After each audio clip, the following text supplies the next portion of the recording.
धन्यवाद माननीय सदस्यगण.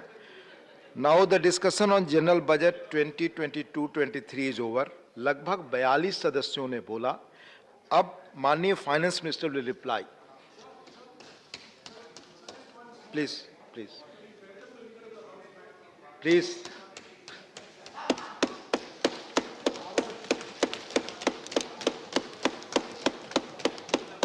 So thank you very much, sir.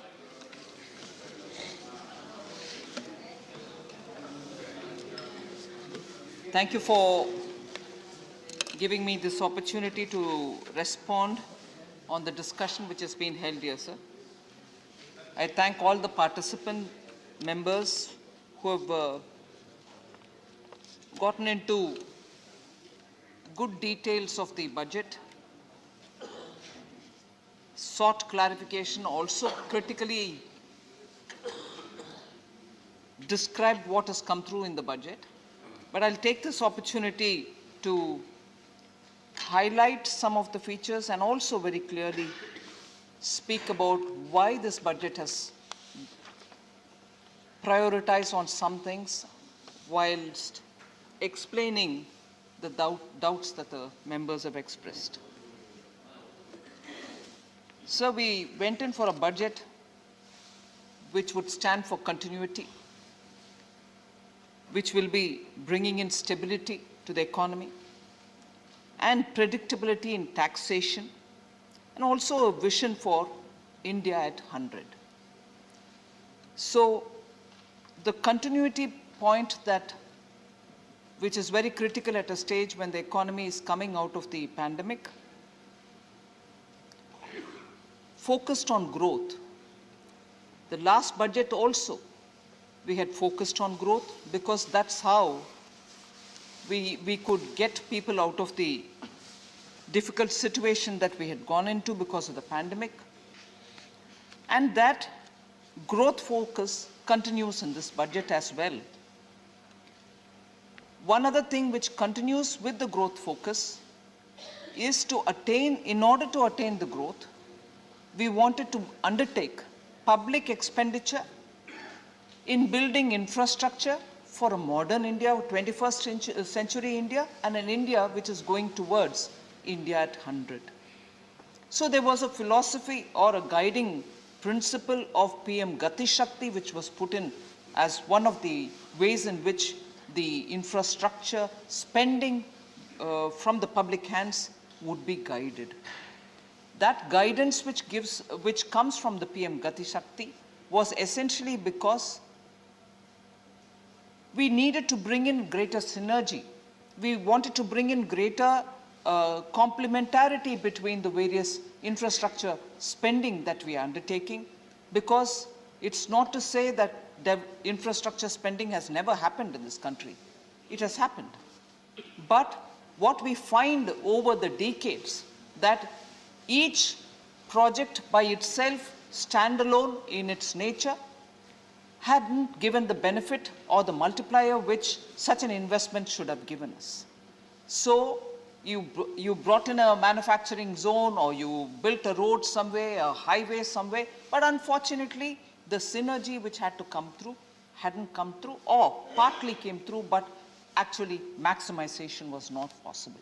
And therefore we thought, if there is a greater synergy between all these public expended infrastructure projects that are being created, it should be to the point of maximizing the outcome of such infrastructure which is getting built, at least in the forthcoming 25 years, the Amrit Kal that we talk about, leading India towards 100. And therefore the Gati Shakti guiding us for building infrastructure all across the country, being the focus and the continuity from last year on infra as an instrument for giving the stimulus to the economy. So I said the budget aims at continuity. The continuity is in giving the stimulus through public expenditure. We also wanted to underline the stability and sustainable recovery that we so need now. At a time when the economy has to grow and grow at a good pace, it is important for the economy also to be stabilized. The sustainable growth is what is going to ensure that India remains on the top, and unless that level of growth is maintained, we are not going to be having the trickle-down effect of the economy and the benefits of the economy reaching the poorest of the poor. So stable and sustainable recovery was one of the important motives and objectives of this budget for having been drawn it the way we have drawn it. Policy prescription for it had already been given in the last budget. Again, the continuity principle guides us even in that, so that disinvestment or privatization or ease of doing business and also adapting technology in all our fields of governance, whether it is digital, getting good access to the remote areas, whether it is digital related to financial inclusion, whether it is digital inclusion for the sake of medical and health facilities, and digital for also education.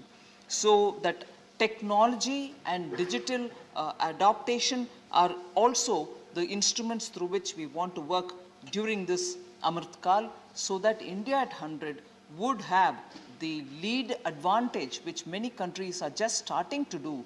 We would be leading in that field of digital technology and technology adaptation, leading to better transparency in governance and accountability also. These are two very important, other than the fact that it is easing common man's financial inclusion process or education or health related matters. It also shows in a very transparent manner how governance takes place in this country. So technology for the sake of all these benefits are also being prioritized in this budget.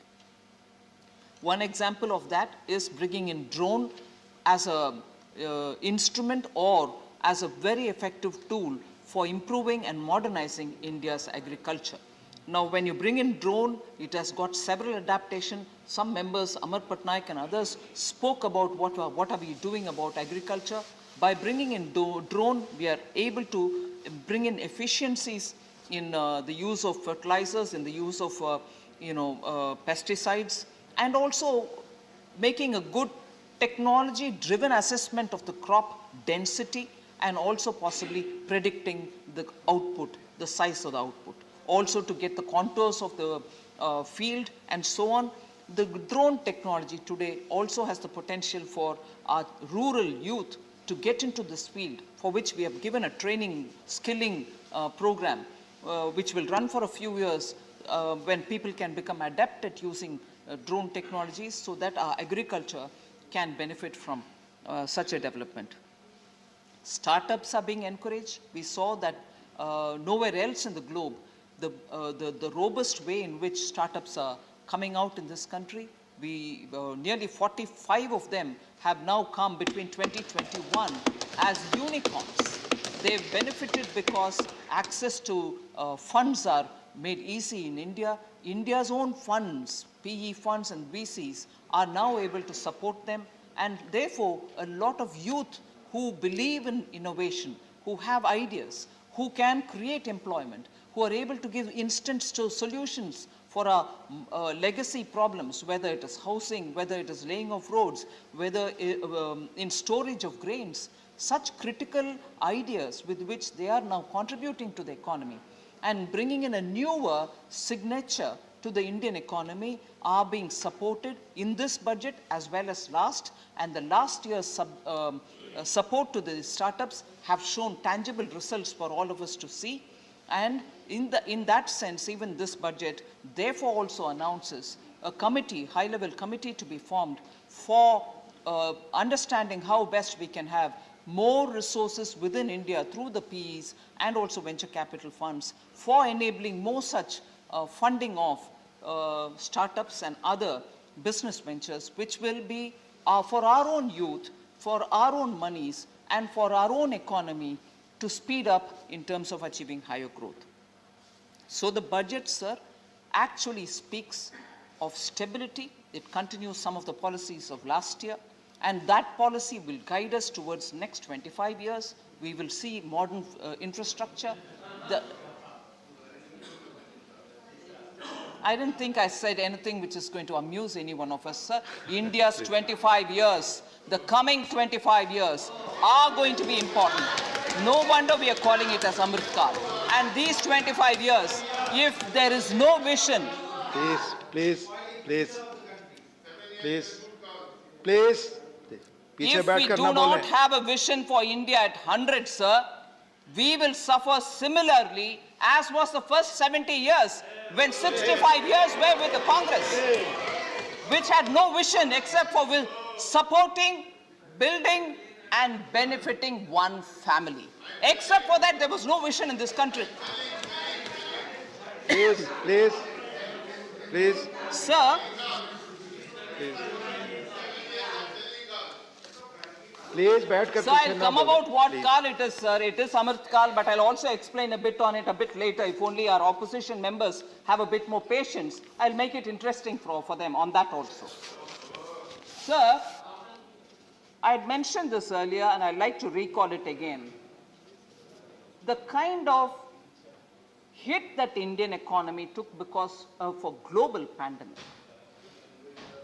was not just for India, but for everybody else. Every other country suffered, but India suffered very much more, no doubt. And I would just very quickly recall that in 72-73, we had a 0.6% contraction in our economy due to the oil crisis, global oil crisis. 79-80, we had a 5.2% reduction, and that is also because of a war, Iran-Iraq war. Now, 2008-9 was the global financial crisis, as a result of which there was again a contraction. The latest one, which is 2021, contraction, but by minus 6.6, is one of the biggest contraction Indian economy has had to go through. And there is no memory or there is no comparison between this kind of a contraction or anything else which happened earlier. So I may not be even able to give a comparable situation and say, how was it then and how is it now? However, the recent global financial crisis, which is a very important milestone for India, as I read out, 4 important big global crisis triggered contraction in the Indian economy. The latest one is the 2008-9, other than the one in which we are just about to come out. That time, I just want to highlight the fact, the contraction was only to the extent of 2.12 lakh crores. Contraction was only that much. It was a reduced gain, if I can be more accurate. Whereas now, the contraction is very big. 9.57 lakh crores is what is the loss in GDP that we had to suffer because of this pandemic. So this crisis is a big one. The loss to the GDP is much higher, whereas the loss to the GDP in 2008-9 was only to the extent of 2.12 lakh crores. But in spite of this, in spite of the supply side disruptions, India's CPI inflation now is at only 6.2%. I want to just highlight the fact that India's the inflation CPI, which is what is used for assessing the Mehengai, as we say in Hindi, is at 6.2, whereas for a smaller contraction during the global financial crisis of only 2.12 reduction in gain, not a negative growth in that sense, reduction in gain. What was the CPI inflation then, sir, in 2008-9? Please. Sorry? Please. Sorry? Please. Because you're saying it, I'd rather benefit from your comment. Please, आप सुनो. Please, आप. Thank you. Please.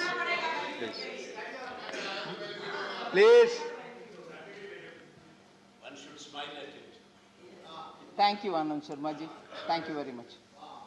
So, sir, for a reduction in gain of 2.12 lakh crores, the CPI inflation of that time was 9.1%, meaning inflation was at 9.1%, the CPI, for a reduction of only 2.12 lakh crores, which is big enough. Global financial crisis hit us. That was the reduction in gain. Whereas the pandemic hit us and the loss to the GDP was 9.57%, and our management of the inflation is that it is only 6.2%.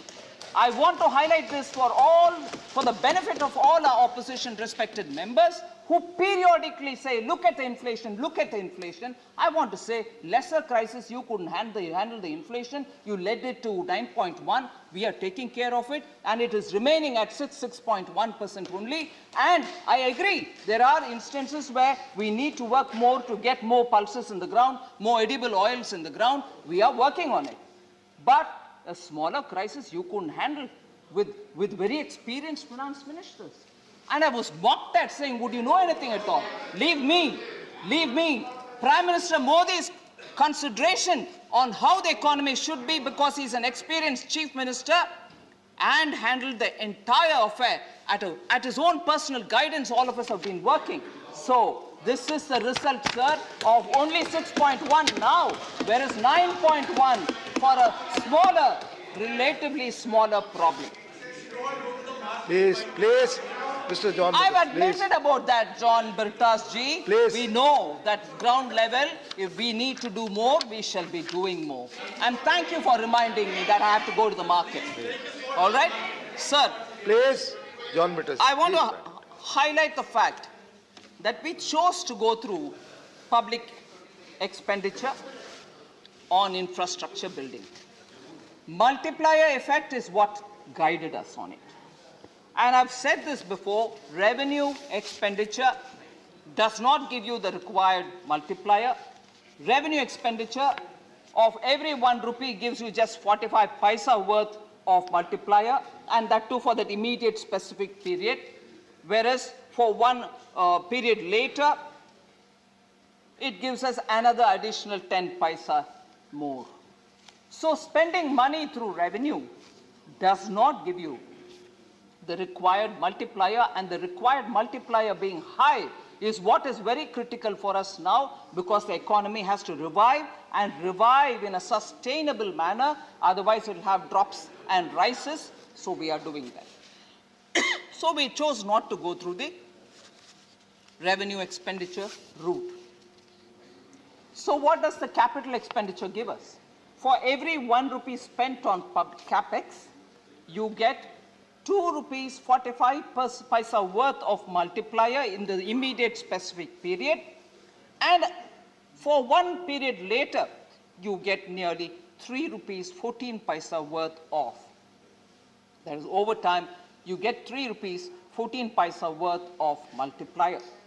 It is a clear distinction between what gives you better multiplier, and therefore whether you want to go through the revenue route or whether you want to go through the capital route is so obviously before us, and therefore to sustain the growth, we had to choose spending through public capital expenditure. And that is why the money which has been given from 5.51 lakh crores, 5.54 lakh crores, we've gone to 7.50 lakh crores in this budget for capital expenditure for building infrastructure. So there was a small discussion on the figures given by the economic survey being very different from what it is in the government's budget speech.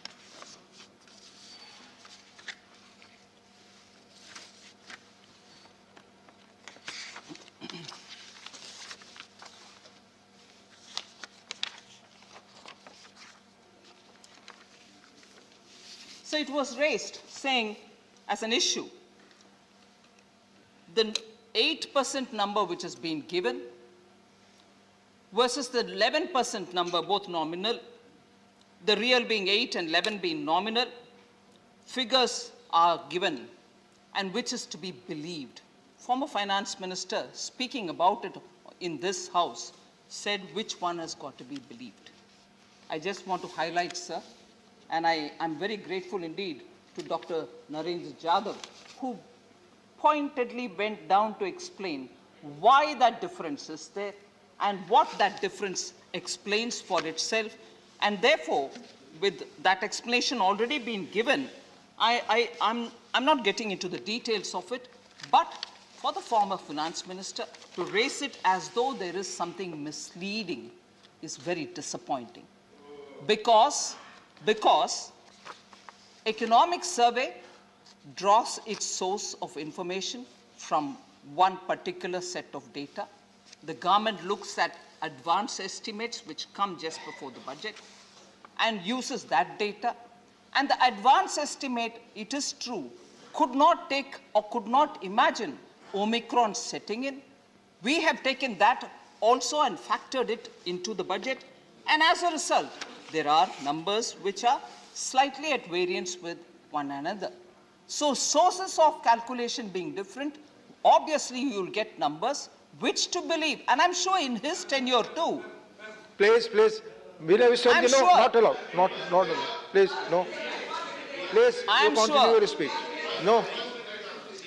Please, बैठकर पीछे ना बोले. Please. Oh, thank you. That's very interesting. That's right.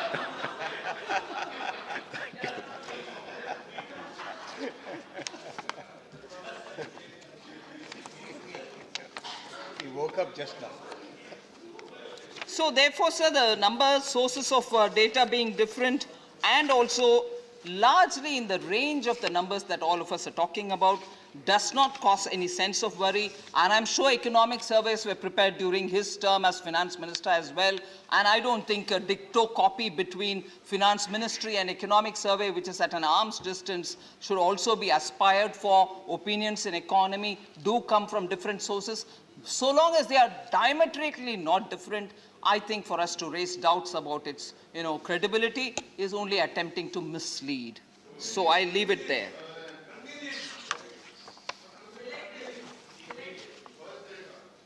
Sir, there were quite a number of members who spoke about various issues. I've clubbed them together on the head of the issue rather than by each member to go and answer every one of the questions. But I've grouped it all together. Like for instance, on unemployment. Many members spoke.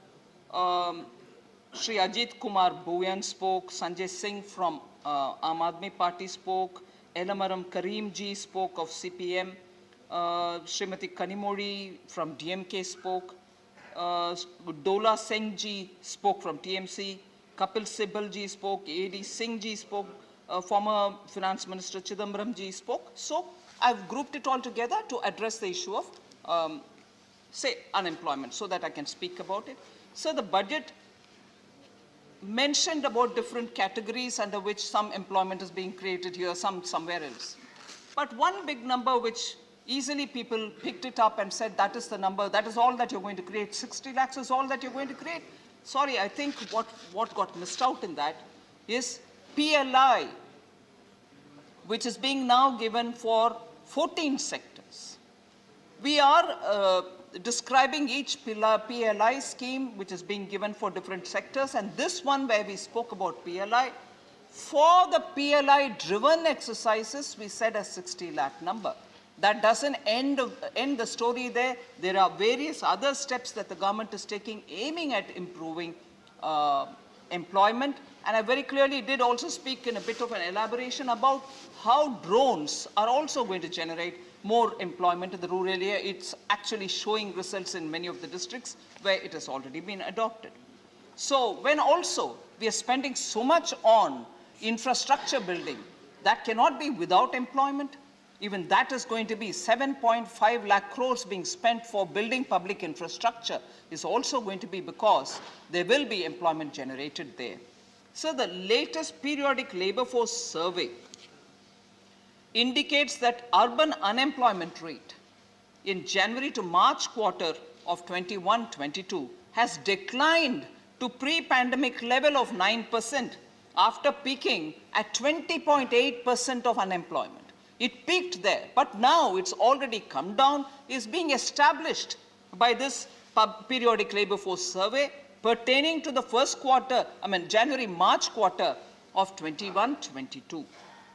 So, unemployment issue is being addressed and unemployment numbers are coming down.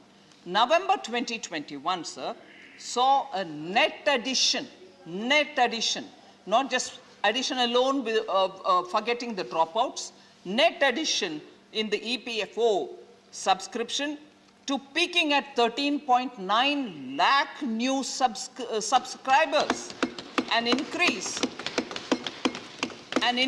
of 109.21% over the previous year. And this is the highest ever achieved in, since 2017. So unemployment issue is got to be seen from the various different sources of information and sector-related information that we are getting. We shouldn't rush to think that 60 lakh crore which was given, 60 lakh which was given is all the jobs that is being created. Capital expenditure, I think I've partly explained. The issue of GDP number and the growth rate number being different, I've explained, which was also being raised by several members. Sir, there was this question on increased allocation to Ministry of Housing and Urban Affairs, claiming that that increase is purely for the sake of Central Vista. I just want to explain it, sir. Mahua's allocation, Housing and Urban Affairs Ministry's allocation, has been increased from 54,581 crores in the BE of 21-22 to 76,549 crore in 22-23.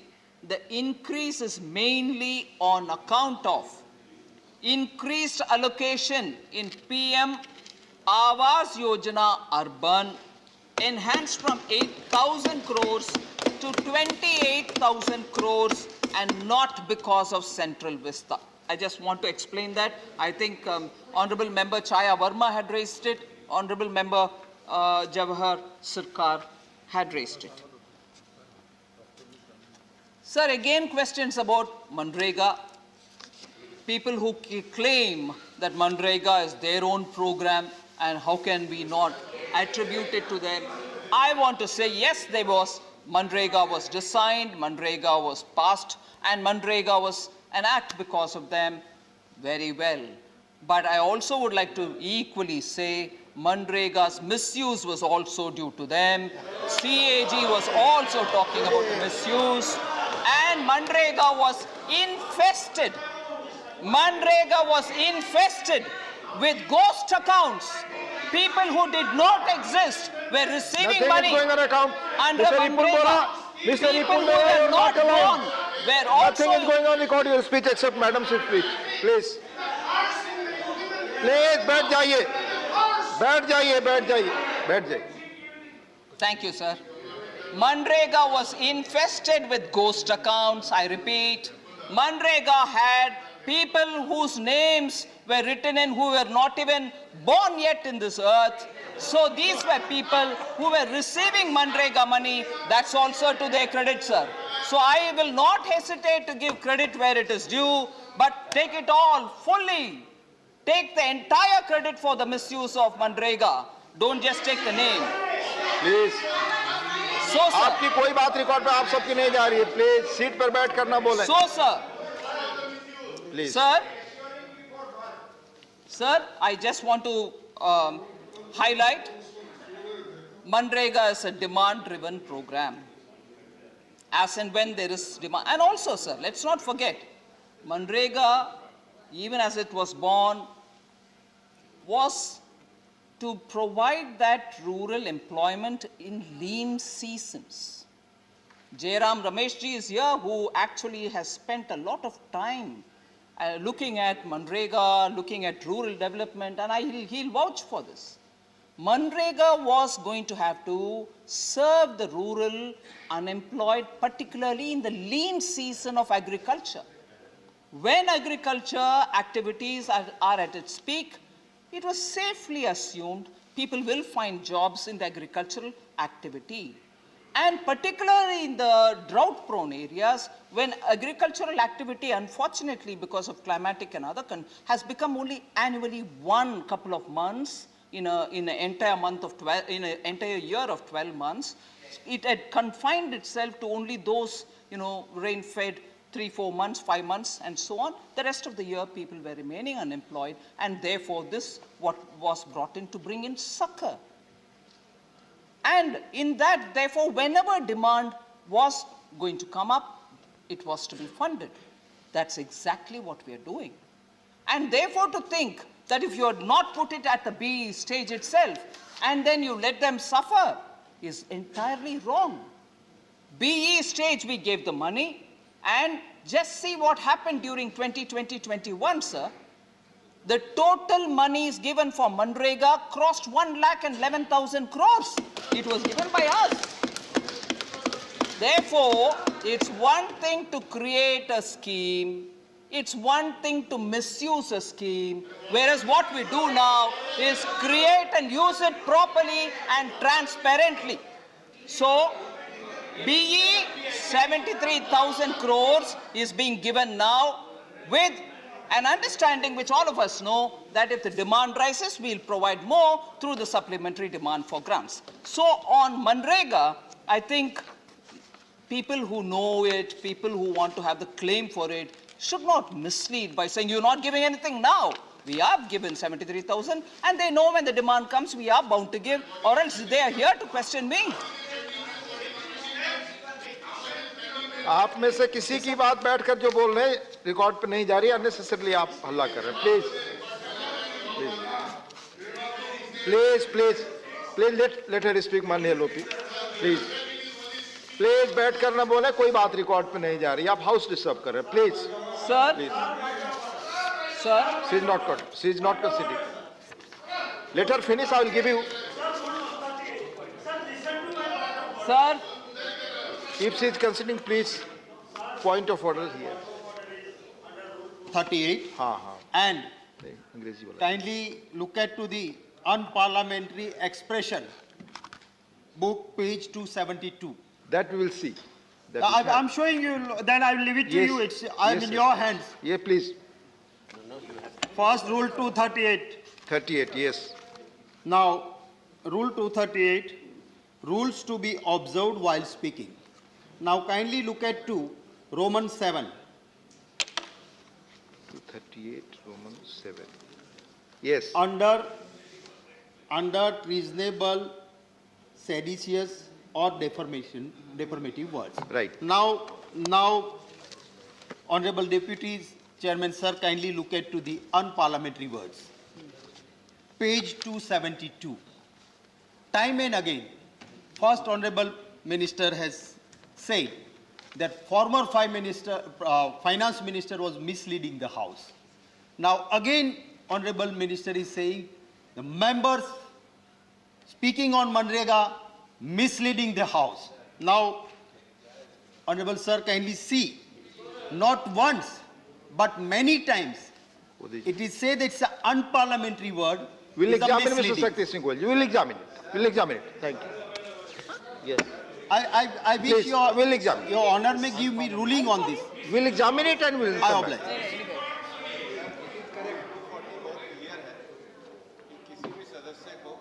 Irrelevant बात. Rule 240 is very clear. किसी भी सदस्य को irrelevant बात नहीं करनी चाहिए. जो Rule 238 है, उसका जो Section 5 है, वो person in high constitutional authority है. फॉर्मर मिनिस्टर कोई हाई अथॉरिटी पे नहीं है, वो उसका एक्सप्लेनेशन है. तो रूल ही गलत उठा रहे हैं. माननीय सदस्यगण, please please please please please please please माननीय सदस्यगण, चेयर बार बार आप सबसे आग्रह करता है कि आप सब रूल्स को फॉलो करें, सभी लोग रूल्स को फॉलो करें. प्लीज माननीय मैडम, please please please no please माननीय मैडम. Manya Madam, Sir, allocation to health sector, sir. Questions were raised. Rajamani Patel ji, Kanimori ji, Kapil Sibal ji, Amar Patnaik ji, all questioned whether Health sector is getting adequate funds. I'll just very quickly give you a picture. 2019-20, we had given 64,000 crores. In 2021, 80,000, 26 crores, 85,950 in the RE. That 80,000 became 85,915 in the RE of 21-22, the year that we are in, which we'll finish on 31st March. And 22-23, the budget which is before this House, gives 86,606 crores. Sir. So it's going up and not coming down. Then there are issues, there are points which are also got to be drawn attention of this House. Expenditure on COVID-related health preparedness has received 12,000 crore in 2020-21, more than 15,000 crore in 22-23. So for preparedness, we have given that money as well. So allocation for Ministry of Health and Family Welfare, which was 64,000, has gone to 86,606. So I don't think we should, think that it has come down. It is a 35% increase. Over and above that, 22-23 in the BUE, one point that I would want to highlight, for 5,846 crore, particularly for the references that Sri Amar Patnaik ji made, 5,846 crore has been allocated under PM Abhim, Ayushman Bharat Health Infrastructure Mission scheme, which is going to develop capacities in health systems and institutions for responding effectively to the current pandemic, and God forbid if there is any future pandemic as well. So, sir, the other issue about food subsidy and fertilizer subsidy. Quite a few members spoke about it. I just want to quickly give a picture. Fertilizer subsidy, sir. BE of 21-22, we gave 79,530 crores. In the RE of 21-22, this amount was increased to 1.4 lakh crores, representing an increase of over 75% between the RE and BE itself, BE and RE itself in the current year. And that is because, as you know, global fertilizer prices have gone up. Government of India imports a large quantity of our fertilizers, and in this case, in spite of the prices have gone up so much, we still imported it, and we have no choice but to import it.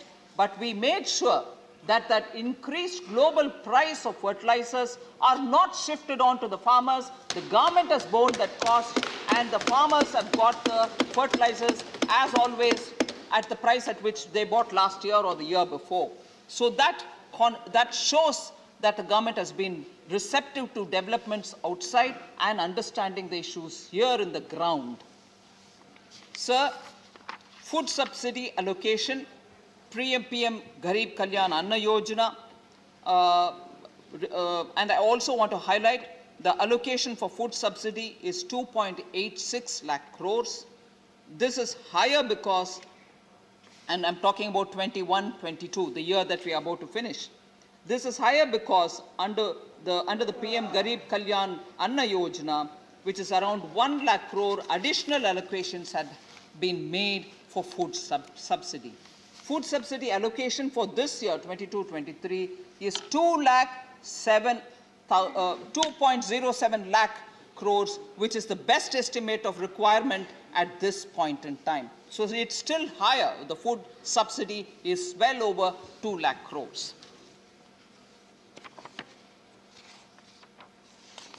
Sir,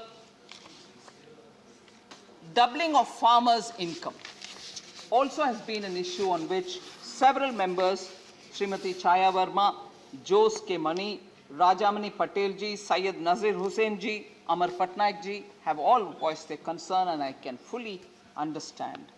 In 2013-14, sir, the expenditure of Department of Agriculture and Cooperation was only about 19,000 crores, 13-14. Whereas this has been increased 6.6 times, and today it is at 1.24 lakh crores, 22-23 for Department of Agriculture and Farmers Welfare. Out of this, 68,000 crores will be transferred in DBT mode to the bank accounts of farmers, Pradhan Mantri Kisan Samman Yojana. Just to make this a bit more elaborately, BE 21-22 for fertilizer subsidy was 79,530. In RE, it became 1.4 lakh crores, which represents 75% increase. And the fertilizer subsidy this year is also being increased. There was also farmer producer organizations, 10,000 are being funded, the FPOs are being formed. Agri Infrastructure Fund, the AIF, had 100,000 crores being created for the creation of Agriculture Fund, Infrastructure Fund. We have given the money. Sir,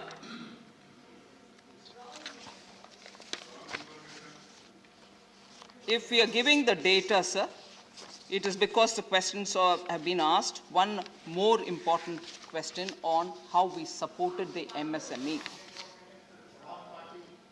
MSME sector was a concern for member Suresh Reddy and also member A.D. Singh ji. I just want to highlight the points through which you'll, Honorable Deputy Chairman, sir, you will understand that for MSMEs, there have been several schemes which have been brought out, and that is because during the COVID pandemic, we needed to give that support. 20,000 crore subordinate debt for MSMEs, 3 lakh crore collateral-free automatic loans for business, including MSMEs, which has now been enhanced to 4.5 lakh crore. And now, during this budget, we have given 50,000 crore more, raising it to 5 lakh crores. 50,000 crore equity infusion through MSME Self-Reliant India Fund. Then, from among these schemes, monies have also been dispersed and people have benefited from it. Whatever is left over in these accounts will continue to remain ready for anyone who wants to use it. So I just want to highlight that the amount of disbursements made under the Emergency Credit Guarantee Scheme is 2.36 lakh crores disbursed, gone into the account of those MSME who need it. So there are quite a few such clarifications which I can go on giving, but I'll also pick up on issues which specific speakers have mentioned. Sir, quoting some study, because I'm moving from MSME, I continue with MSME. Quoting a study which is made available in the public domain, it was mentioned that based on a study in 2020-21, it was mentioned that 67% of MSMEs were shut. But what they have failed to say from that very same study is they failed to mention that the very same study said 67% of MSMEs were temporarily shut. Again, an attempt to mislead. You say 67% of all the MSMEs were shut based on a study. I've gone through the study. I'll quote the study. I'll show it to you. I'll place it on the table. That very study says they were temporarily shut. Obviously, if the lockdown is in, won't they shut? And that is what was covered by the survey and reported. But at least use the word appropriately. It was temporary. Okay, sir? Please. And because ECLGS was extended, many of them have taken the credit facility which was given, and as a result, they are staying afloat even today. The SBI study shows that how many people have benefited by that ECLGS. So we need to highlight, please bring in reports, but say it completely and not cherry pick the words to give a different impression from what actually that study gives you as an impression. Please. Sir, according to the study, Please. She is quoting the report. I am quoting the very same reports, Honorable Leader of Opposition. According to the study, about 65% of the MSMEs surveyed availed credit under the government's emergency credit guarantee scheme, which provided banks and financial institutions 100% guarantee against any losses suffered by them due to the non-repayment of these. So, let us understand. Please. Please. We can play ball on that. Sir.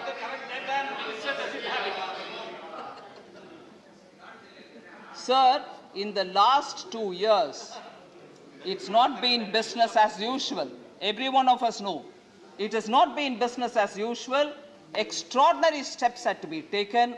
And when we are quoting reports, we need to come with a complete detail before us. The State Bank of India study also shows how many people, how many MSMEs have benefited from the emergency credit guarantee which was given. I'll just take the example once, sir. Comparing a large economy like US may not be appropriate, but I will give an instance of how things develop when there is a global pandemic. In the US, sir, at the onset of the pandemic, 140,104 units were marked temporarily closed. Of these, more than 97,966 businesses have permanently shut down during the pandemic, according to a report on the local economic impact of the pandemic in the US. Now, I just want to say, I'm not... Please, please, back. Please, back. Please. There is a process for that, madam. You are not allowed to speak. There is a process for that if it there is any mistake. Chairman, sir. Please. Deputy Chairman, sir. Honorable Nothing is going on record. Honorable Member Ami Yagnik ji is saying correct information should come. I will definitely give that about economies which gave cash transfer, which had huge stimulus packages as to what happened to them. I will certainly give the details. In a minute, I wish her to be kindly patient about it. I will give that information. Sir,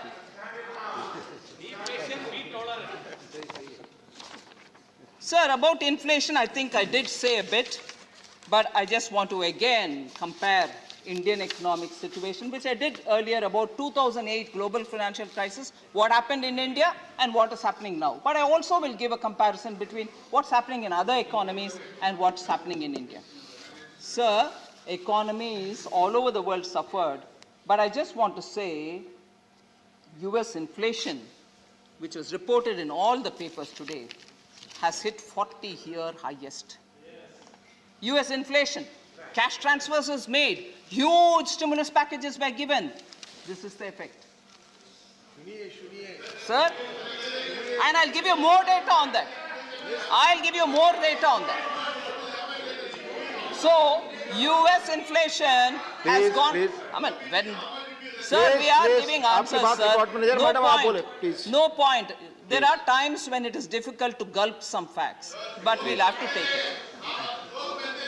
US inflation, I told you, sir. पीछे बैठ कर ना बोले, पीछे बैठ कर seat पर you not Sir, supposed this is to beyond speak. belief, Please, sir. there is a process for that, madam. There is a process for. No, please, you are not allowed to speak. Please. Thank you very much, sir.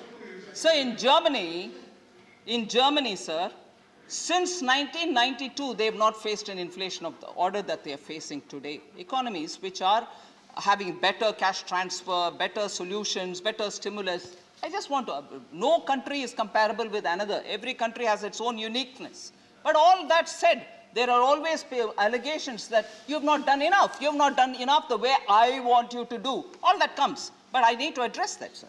So, Germany, from 1992, has never had an inflation like this. Eurozone, sir, 25 years. In 25 years, they have not seen an inflation the way they are seeing. And UK, where also a big stimulus was given, never seen inflation in the last 30 years like the inflation that they are seeing now. So inflation management and carefully allotting your resources is also very important for a responsible job for finance ministries all over the world to do it. Sir, I just want to highlight, Leader of the respected leader of the opposition is not here, probably he'll come back. But I just want to highlight, sir, WPI inflation is no longer the benchmark metric for measuring inflation. Quoting WPI, saying, oh, it's already gone to 14, 12, 11. No, sir, WPI doesn't influence inflation metric. So CPI is what we have to look at for, and CPI is that index which RBI also looks at when it is monitoring inflation control measures.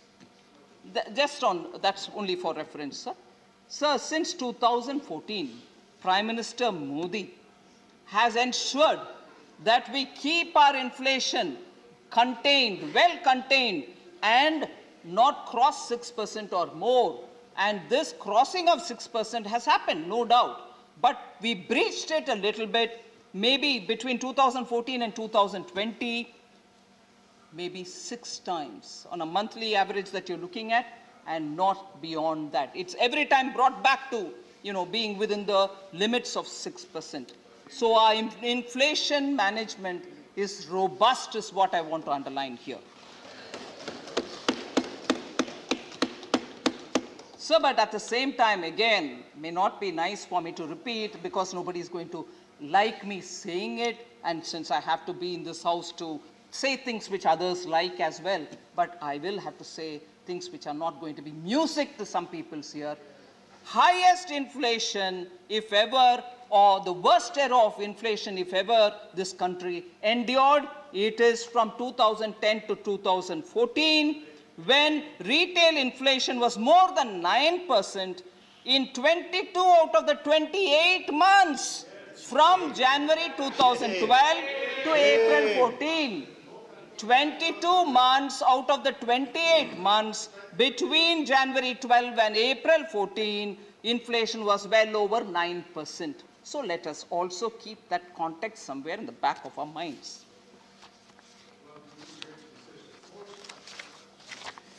Sir, there were quite a lot of questions on disinvestment.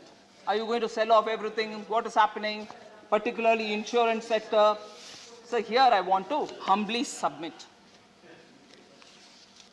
For instance, Malhotra Committee was formed during 1991, 92, 93 Karyakal, Congress period. And the recommendations of the Malhotra Committee is something which Congress keeps in its mind and started doing quite a lot of things to ensure that there are private players who should be included in the insurance sector. Recommendation of the Malhotra Committee. Foreign companies should be allowed to enter into insurance sector. Malhotra Committee. There should also be a IRDA which is instituted already. They are guiding every one of the operations. So following the recommendations, which of course was a Congress party time committee for privatization of insurance sector. Today, there is a bit of a confusion in the Congress side. I want to highlight that. Sir, on the one hand, I'm not sure if I'm allowed to take the name, a former president of the Congress party says India is against privatization. You'll know who it is, former president, currently Lok Sabha member. India is against privatization, he says. On the other hand, I have senior Congress leader, former finance minister, questioning me, why are you going slow on disinvestment? Tell us the progress in disinvestment in BPCL, Container Corporation of India, 2 banks. You have not said anything in this budget. I want to ask the Congress party, is it one thing outside? Is it one thing in Lok Sabha? Is it a third thing in this house? Be clear. Do you want it or not? And you started with the Malhotra Committee, and you take claim for 1991. When you want to ask a question of us, you say, hey, remember. बैठ जाइए, कोई बात नहीं, बैठ जाइए, बैठ जाइए. Sir, also distorting, I'm quoting, sir. आपकी कोई बात रिकॉर्ड पे नहीं जा रही है. आपको जो मौका था आपने बोला, let her speak. No, not allowed. Sir. Mr. Minister. आप में से किसी की बात रिकॉर्ड पे नहीं जा रही है, मैडम की स्पीच जा रही है, बस please. Sir, Deputy Chairman, sir. No, no permission. You have already spoken on the subject. No, Sir, thank you, madam, sir. please speak. What explains? What explains? Please, you are not allowed to speak, Mr. Brites. Please, please. What explains 1.07 lakh crore worth of disinvestments that happened during UPA? What explains that? 1.07 lakh crores worth of disinvestments happened during the UPA. Was that, if they were against disinvestment, why did they allow that to happen, sir? Just one line, sir. Disinvestment is a complex process. We are... Please, please, right here. You are not allowed, Mr. Binay Vishwa. Please, please, Sir, Honorable Binay Vishwamji, please. I just want to respond, sir. Honorable Binay Vishwamji is somebody who I respect. He's a very senior member.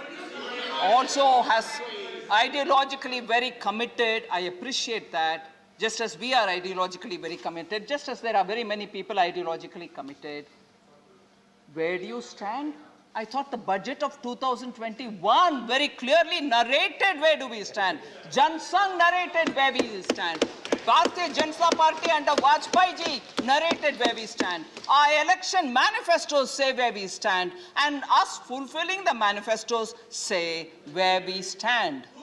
So Binay Vishwamji, honorable member, does not need to ask that question. Every budget which has been given under Vajpayee ji, every budget which is being given under Modi ji in 14-19, every budget which is being given now, every manifesto of the BJP clearly states where we stand. So not to worry, we never contradict ourselves.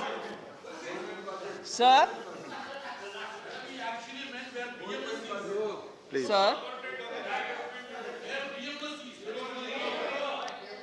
Please. Mr. Binay Vishwamji, please. Mr. Binay Vishwamji, आप Binay Vishwamji, do not disturb. Let discussion go. आप बोल चुके हैं अपने विषय पर जब मौका था. Please, let her allow to discuss. आप सब बोल चुके हैं जब मौका मिला. 42 लोगों ने बोला है. Let her speak. Please, please. Please. Sir, again, as a lead speaker, I heard former finance minister say that you're not moving forward, you're only like as though you're on a treadmill, you're only, running but remaining where you are. It was mentioned. I just want to show, sir, that if we were remaining where we are and pretending to run, economy 7 or 8 years ago, the size of the GDP was 1.1 lakh crore then. Now it is 2.3 lakh crores. It can't be when you're running on the same spot. I'm being corrected, it is 2.32 lakh crores. I said 2.32 lakh crores. Exports, sir, then 2.85 lakh crores, that is 13-14. Today, it is at 4.7 lakh crores. The Commerce Minister, Leader of the House is here. So you can't be standing in one place running and also pretending to move forward. Last 2 years were years of the pandemic. If that was said, unfortunately, somebody is repeating it here. They were not normal years. Shame if that was said. Sir, foreign exchange reserves, sir, then 2013-14, $275 billion then, 7 years ago. Now it is $630 billion. not running as we are standing in one place. FDI inflows, $36 billion then. Now it is $80 billion. Again, sir, can't be running on a treadmill. Sir, national highway length, very important metric for development. 90,000 kilometers in 2014. Today, it is 140,000 kilometers. Again, no treadmill business, sir. And average inflation, 9.5% in 13-14. Now it is 5.23% in 21-22. I'm talking of April-December. April-December. So, then international metrics is something which I want to draw the attention of honorable members. Ease of doing business. In 2014, we were 142. Now we are 63. Access to electricity, then 99th rank, today 26th rank. Global competitiveness, 71th rank in 2014-15, 43rd rank now. Global Innovation Index, 76th rank in 2014, 46th rank in 2021. Logistics Performance Index, 54 in 2014, 44 now. So all these metrics show that we are not running standing there.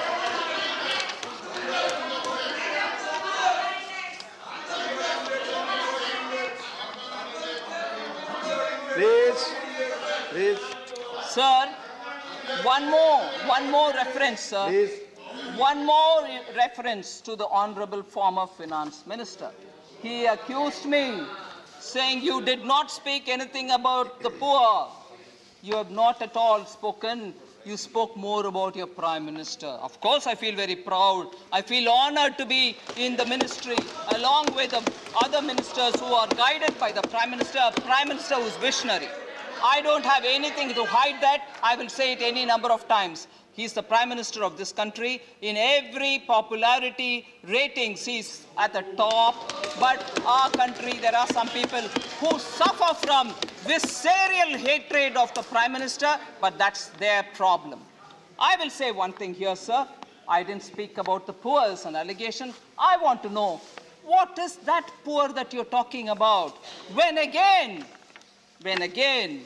your former president said, poverty does not mean, and I'm quoting here, sir, poverty does not mean the scarcity of food, money, or material things. If one possesses self-confidence, then one can overcome it, said the Congress leader.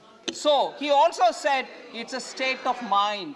I've not named the person, but we know who it is.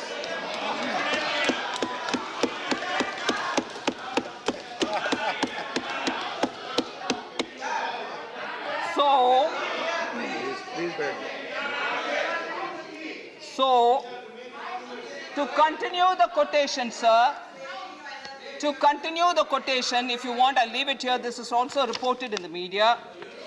Poverty is just a state of mind. It does not mean scarcity of food, money, or material things. If one possesses self-confidence, then one can overcome poverty. Was the gyan given to us? I want to ask, what is that poverty that I didn't refer? Is this the poverty? My mental state is the poverty that I should have referred? I want to ask. Be clear on what poverty you are referring to.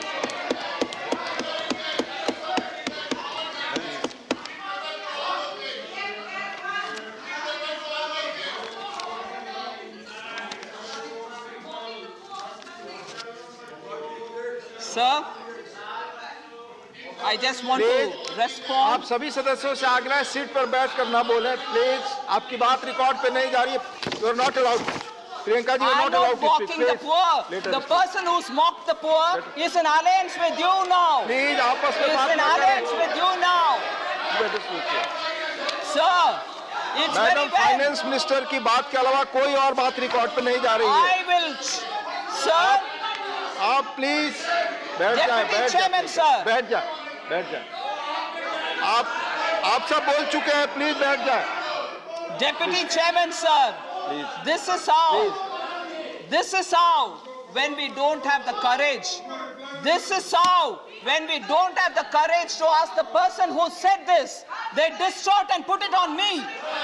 They're in alliance with them. I'm astonished. I'm astonished that a member, a thinking member, a lady, stands up to say, you're mocking the poor, whereas the person who said that is in alliance with them. I wish he meets.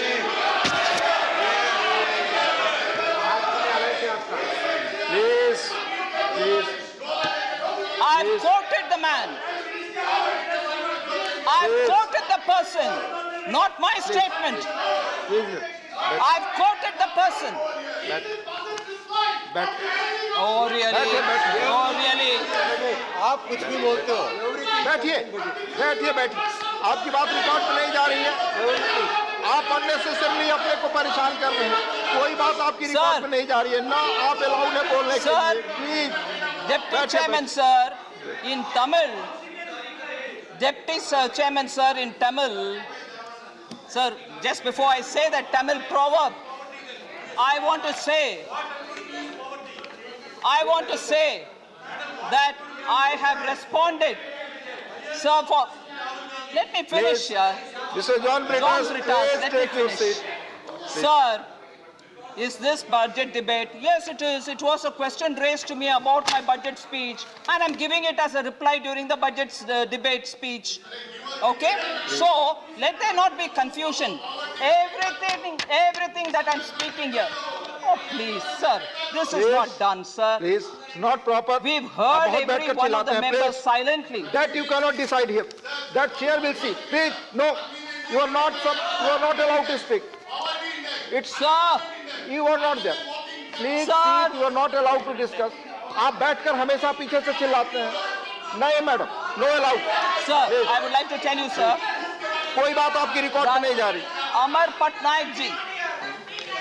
आप Sir, बोले. Amar Patnaik ji. Sir, now that there's a bit of a thing, I would like to go back to saying that one little Tamil proverb and move on. I have not named anybody in this house, but there is a lot of response coming, and therefore there is a proverb which I want to say in Tamil. There are members, Honorable Member Navneet Krishnan is there, Member Wilson Ji is there. I can see many more members, DMK members. Nunalum Tanvayal Kedum. I have not named anybody, but everyone is shouting, defending somebody else. Who are they defending?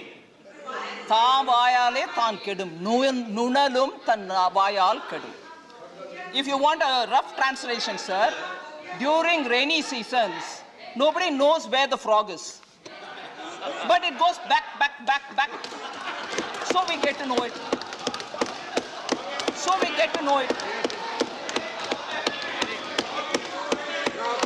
I have not said anything at all. But when the responses come, it's like a rainy season frog. Sir, Amar Patnaik ji. Please, Huh? Mr. Dani, please. Sir, सुनना पड़ेगा भाई yes, I understand, ma'am. I understand that. Except I fully understand, Madam sir. Finance Minister's speech, course. nothing is going on record. For every Nothing is answer, going on. sir, for every answer that I'm giving, there was a question from that side. Do I answer questions or not? Sir, I'm talking about Amar Patnaik ji. Amar Patnaik ji's question. For agriculture, he had some questions. The allocation, excuse me? Sir, Mr. John I Britas. would want John Britas, the John honorable Britas, do member not from disturb like this. Kerala, Please, to do not do listen to that. people, sir. The chair will see, The parliamentary chair will proceedings are decide what there. is unparliamentary, sir. You will please decide for me. Thank you very much, John Britas. You are not interested in the job Sir. to see from there. Please sit. Farmers and agriculture. Please. The allocation Please, for please sit food down. processing. The farmers, sir, farmers, everyone wants to know. Everyone wants to know farmers and their matter. I'm giving an answer for the questions raised by Amar Patnaik ji. The allocation for food processing has gone up 90.4%, 90.4% to 2,941.99 crores in 22-23. The allocation for animal husbandry and dairy has grown 26% to 3,918.84 crores. The allocation for fisheries has grown 73.5% to 2,118.47 crores. Sir, wheat procurement, 55% growth in 21-22 versus 2013-14. Comparing 13-14 to 2021, 87% growth in paddy procurement. 2013-14 compared with 2021, oil seeds procurement. Earlier procurement was only wheat and rice. We are procuring even oil seeds. Oil seed procurements have gone up by 204%.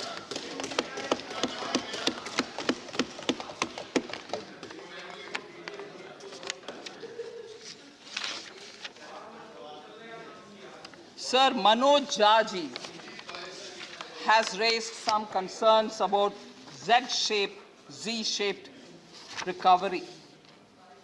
I just want to reply to him to say India's gross domestic product is projected to grow at 9.2% to 147.5 lakh crore for the current financial year ending March 2022, which will be the highest among all large economies. There's no question of a slowdown or a recession. I want to draw that to the attention.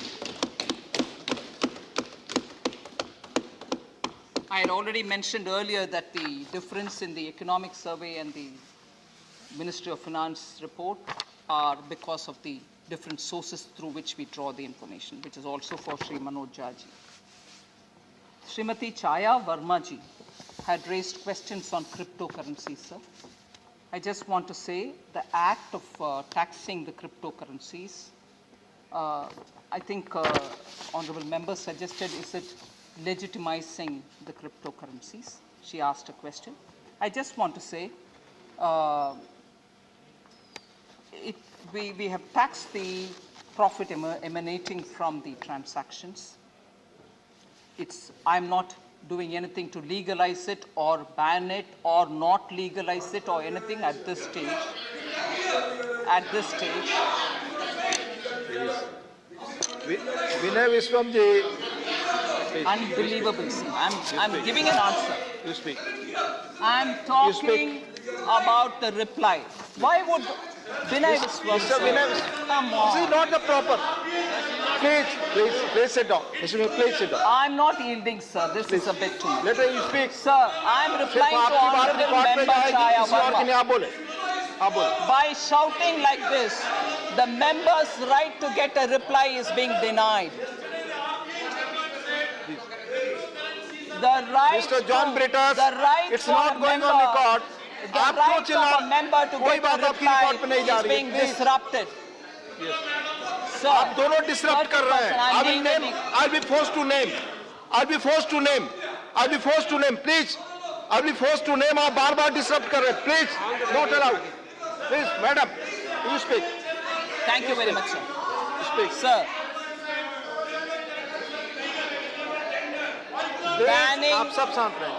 banning or not banning will come subsequently when the consultations give me inputs. But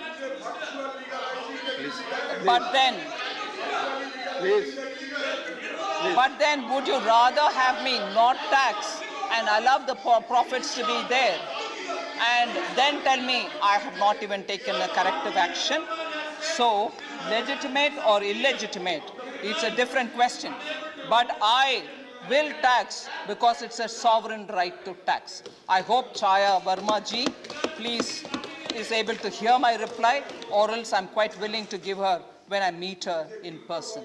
So I'm very sorry that the member's right to receive a reply is being disrupted by other members, which is really a sad thing. Sir, Anil Desai ji, I don't know if he's here. Anil Desai ji had questions about employment. I've explained that. There is a misconception. There is a misconception, and that is, I've already explained, that the 60 lakh is only for the PLI, and there are other schemes through which we are trying to promote more employment in the country, which I've explained, sir. Sir, Anil Desai ji also asked questions about GST collections. I just want to say, for 22-23, talking about the overall investment, 22-23, the allocation is 1 lakh crore to assist the states.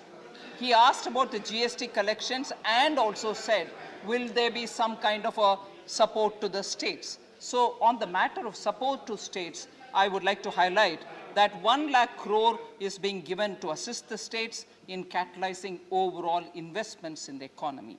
I just want to underline the fact that it's being given for 50 years without any interest burden on the states.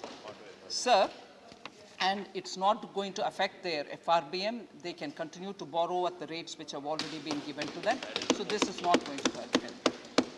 Sir, then I would like to remind, sir, keeping in mind the states and their difficulties, in November 2021, instead of one installment of the monthly devolution which has to go to the states, I ensured an advance installment is also given even in November. So in place of 47,541 crores which the states would have got by due right in November, I had doubled up, meaning I added one more installment and made it 95,082 crores in November itself. Similarly, sir, to make sure that states get money quickly in their hands, in January also, on January 20th, every month 20th the money goes now. In fact, we are even contemplating changing that to 10th of every month instead of 20th. That itself is understanding the state's need and taking a step. In January 20th, sir, again, where they were expected to get only 47,541 crores, I doubled it up again, meaning gave one more installment so that they have more money in their hand in advance. 95,000 crores was released even in January. So we are making sure that at every stage we are being a bit more sensitive to states. It is their money, but instead of getting it at that regular installment, I'm uploading and front-loading the installments in time so that states don't suffer. Rajamani Patel ji talked about the remote-controlled policy. He said every one of your policies is all remote-controlled, and said it's being remote-controlled from somewhere. And he also probably mentioned it's been remote-controlled from Nagpur. I just want to say, this is coming from a party which constantly till this day is remote controlled. There's no democracy in that party, it's being remote controlled. And even worse, national policies were decided. I'm sorry to say this today, I didn't intend to say, but it was a question during the budget debate, and therefore I'm answering during the budget debate. Is it a budget issue? It is a budget issue because you asked me that question. Sir, national policies were decided at 10 Janpath rather than, and then announced in 7 LKM. Was that remote control or not, sir? Policy decided in 10 Janpath and announced in 7 LKM. And one cannot ever forget the day when one of the general secretaries of the party, that time it was general secretary, tore that in the public, in front of the press. And even worse, sir, the respected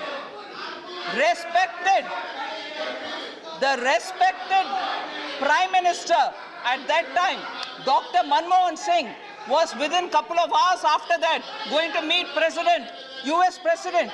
And here, his party's general secretary tore. Is that remote control? Or what is that? So, Sir, I come to my last intervention, sir. Please. I come to my last intervention, sir. Sir, leader of the opposition, sir.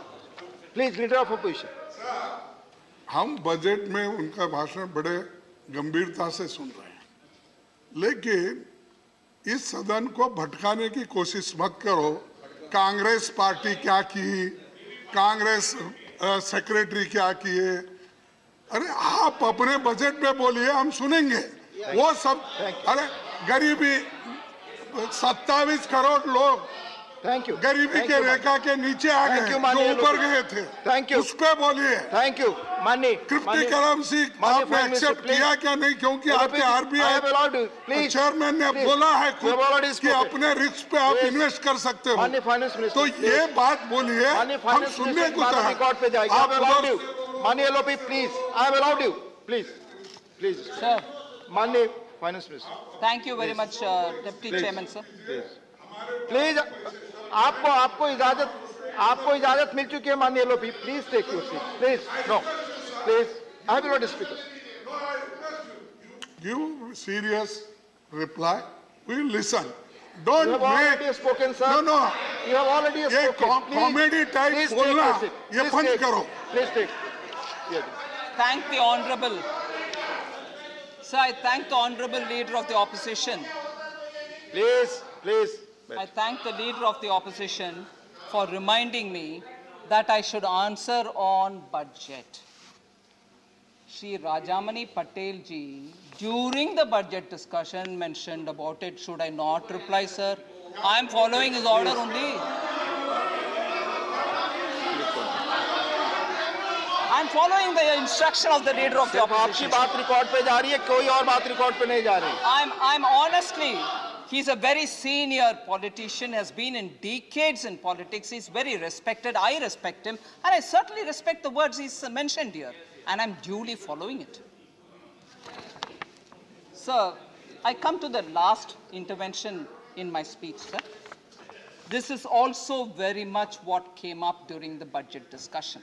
I am not speaking anything from somewhere, a comment mentioned outside. So I would like to have my full time, and I request the indulgence, Deputy Chief Chairman, where I go through the details. So there was this indication by respected member who's not here, so I'm not taking his name, said, the finance minister is not elected, and so she doesn't know the ground realities. And she should be sent, her party should send her to get elected from the ground, to know the ground realities. So, but coming from a member who's in this house elected, TK today is in the opposition, to think that a member in this house is one less to some other respected members who are elected, is a bit too rich, sir. Haven't they, in their time, in Rajya Sabha, also had Rajya Sabha members being ministers? Are they suggesting that their ministers were unconnected from the ground? Prime Minister himself was a member and of the Rajya Sabha, this great house. And was he disconnected from the ground reality? Is that what is being suggested from by the honorable member who told me that I'm unconnected to the ground? I'm sorry, sir, 10 years being guided by a prime minister from this august house. I don't expect a member to suggest that to me. So that is one thing. A few things, sir. We were also told, honorable member also reminded about rural connectivity. I want to tell the honorable member, India's rural internet user base is growing, and it is over 3 times faster, growing 3 times faster, and is quicker and is quickly catching up to surpass the urban user numbers. So this is something which has come out of a Internet Mobile Association of India's report.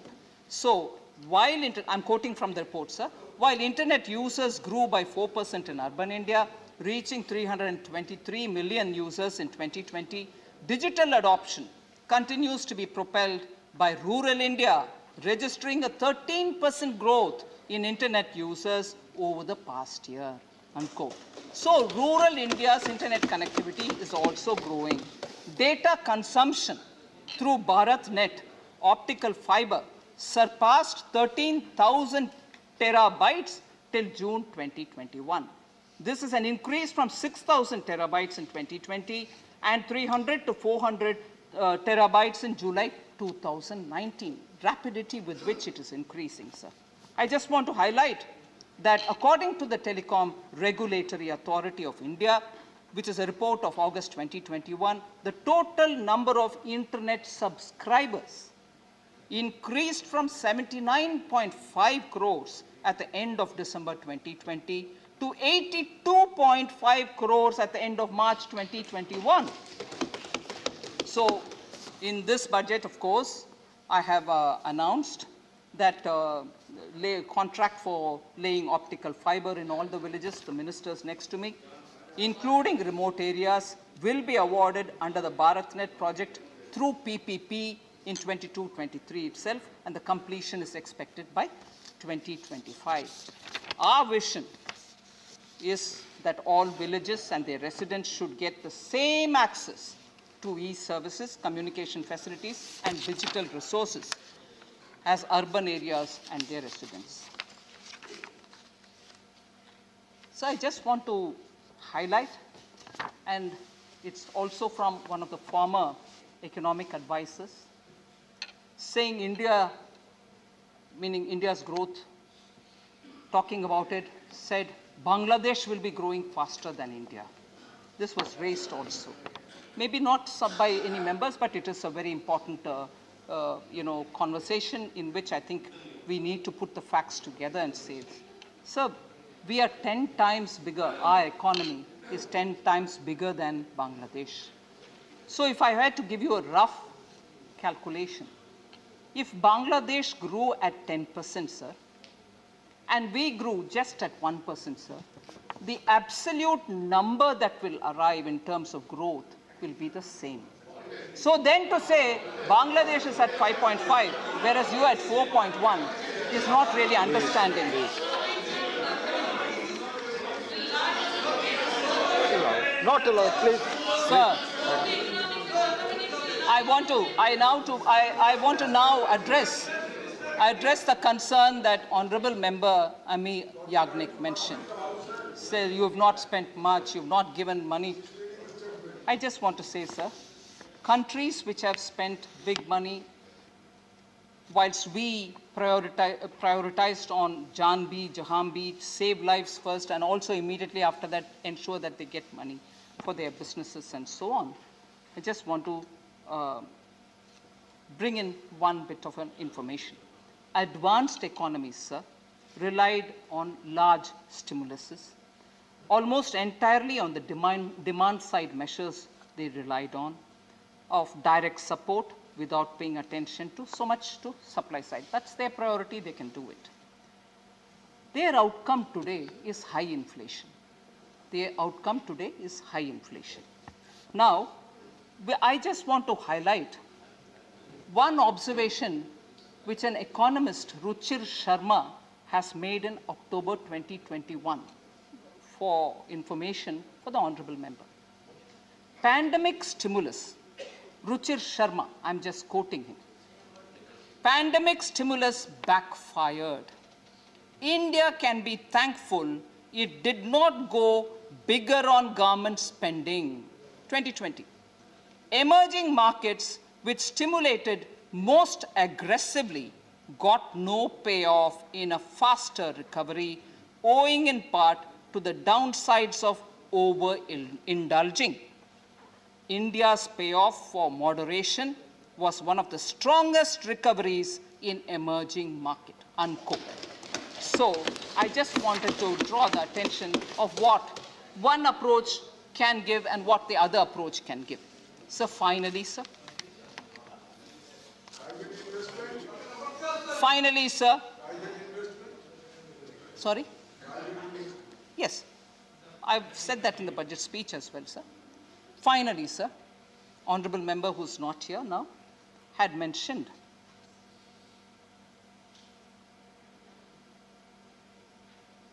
and I hope I heard him right. He said he does not see Amrit Kal. The member said he does not say. I'll explain it. The honorable member said he does not see Amrit Kal, but instead has been seeing Rahu Kal since 2014. Sir, I wasn't sure if I heard him right if he said Rahu Kal. Sir, I want to say if there was a Rahu Kal, if I heard him right, Rahu Kal.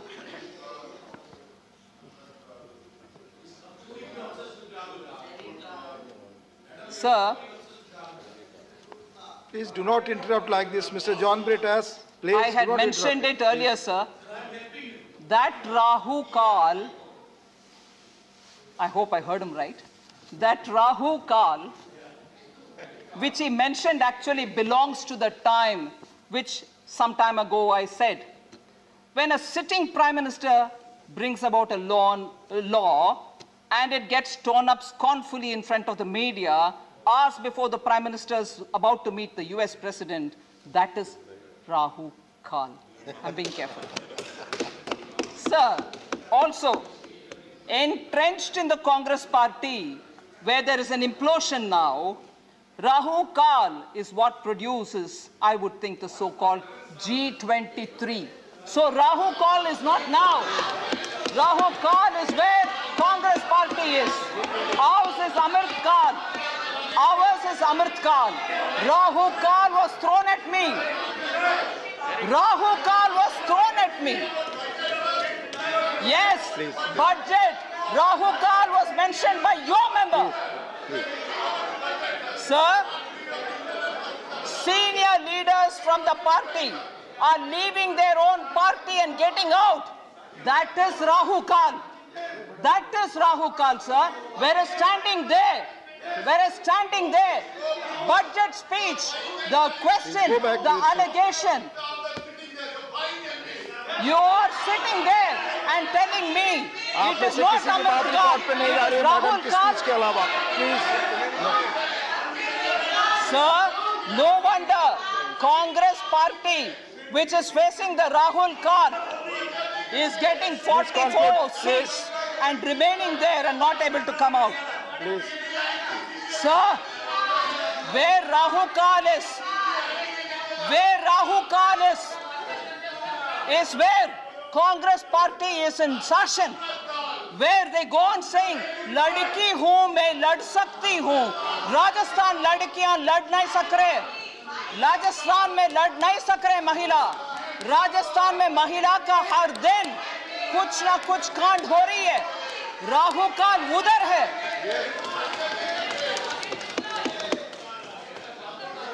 Sir, budget speech के समय अमृत काल इस देश का अपमान करने के लिए अमृत काल को राहु काल कहने वाला, अभी ये जवाब सुन ले, अभी सुन ले ये जवाब. Please conclude madam. Thank you sir. Thank you. Now Honorable Finance Minister's reply on general discussion on budget 2022-23 is over. Now on a special mention, Dr. Subramaniam Swamy, please.